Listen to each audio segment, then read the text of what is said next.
Good morning. Mary Joan Brinson here with the First Time Mom program and wanting to share a little bit more information about relationships. I'm on a bit of a relationship kick this day because, I've been recognizing how many couples struggle when they have a new baby.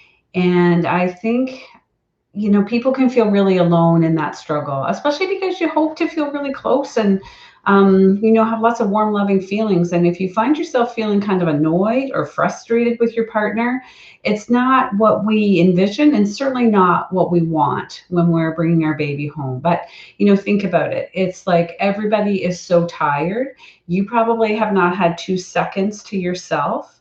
And when you think about all of the ways that your life has changed, it can really feel like, okay, I look at my partner and yeah, his life has changed a little bit, but it's not changed nearly as much as mine. So that can lead to, increased feelings of frustration or annoyance or even resentment. And I can remember being a first time mom and just wanting my partner to know what the heck I needed and then just to do it. I was left feeling frustrated, annoyed, and actually even a bit hurt that he wasn't able to do that. And really, it wasn't fair. I was expecting him to read my mind and just know what I needed, which was not realistic. And I had to sort of let that go and then work on letting him know what I needed so he at least had a fighting chance of trying to help me in the ways that I needed help. But if you're like me and you fall into that pattern of just wanting and expecting your partner to know what you need, it's a setup for failure and it's a setup to feel really bad. So just work on letting your partner in. This is one of the biggest times of change and challenge in your couple relationship. And we really want to position the two of you to come through it together and to feel like you're working together. So I want strategies to just help navigate through this. So, first one is that, it's giving each other a lot of grace, like really recognizing that you're both doing your best. It might not always look or feel like it, but if you have the sort of mindset that you are both trying to do your best, that at least puts you in a more kind of place of openness around seeing your partner not as your enemy, but just somebody who's struggling alongside you. And also to remember that your partner cannot read your mind.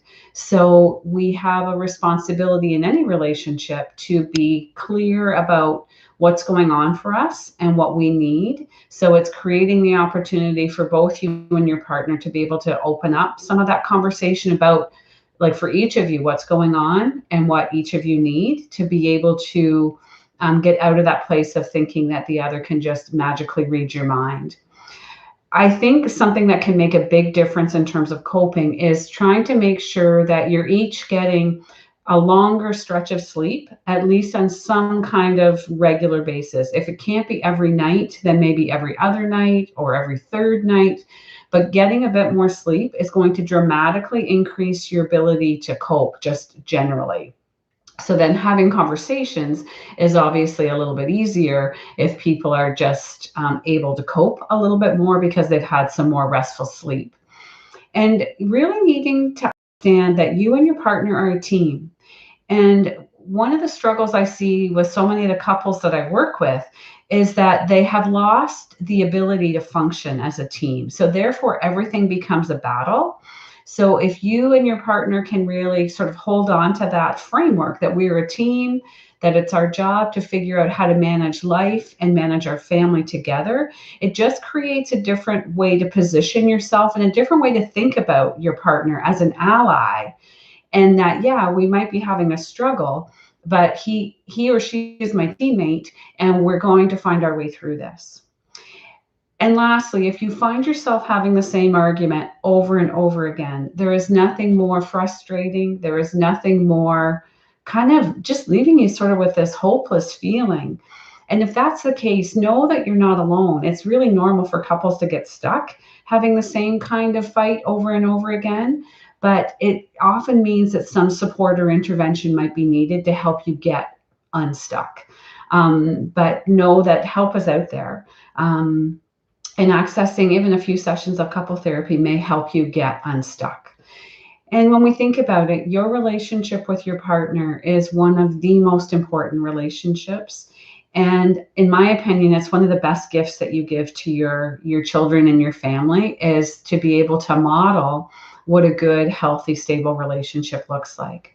So if you're struggling and finding the road a bit bumpy as you navigate parenthood along with your partner, know that it's normal. Most of us have been on that bumpy road, but that with support, with some intention, with some good communication, and seeing your partner as your ally and your teammate, that can start to create a shift.